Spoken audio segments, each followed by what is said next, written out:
Dans un contexte où les conceptions des hommes apparaissent brouillées par des courants d'idées contraires, les Camiliens ont donné quelques pistes de réflexion ce week-end à Ouagadougou à l'occasion d'un colloque sur la bioéthique.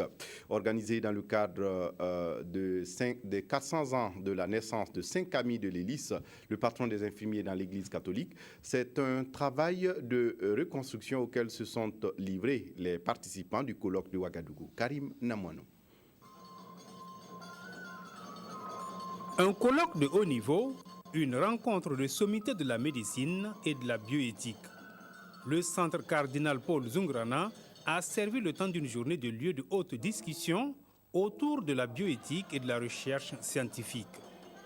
D'éminentes personnalités scientifiques comme le professeur Robert Guigemdé, président de l'Académie nationale des sciences du Burkina, le professeur Charlemagne Ouedraogo, gynécologue ou encore le philosophe Amadé Badini ont soit retracé les nouvelles frontières des sciences biomédicales et des défis éthiques, soit porté un regard critique et épistémologique sur les sciences biomédicales et de l'éthique.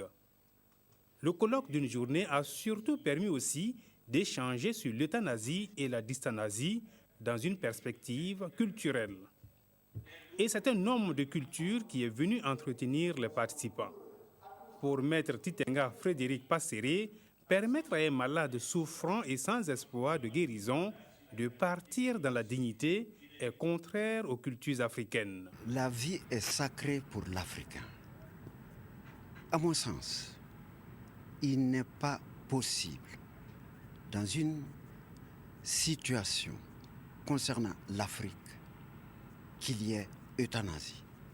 Je sais qu'il y a des peines de mort. Je sais qu'il y a des exécutions et des graves violations des droits de l'homme en matière de vie. Mais un homme qui souffre fait pitié. Mais qu'on se décide à le tuer, cela n'est pas l'Africain.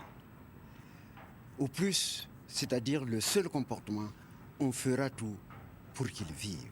Le colloque est organisé à l'occasion des 400 ans de la naissance de Saint Camille de l'Hélice, la référence médicale dans l'Église catholique. Une rencontre qui a permis de préparer le prochain congrès international de bioéthique.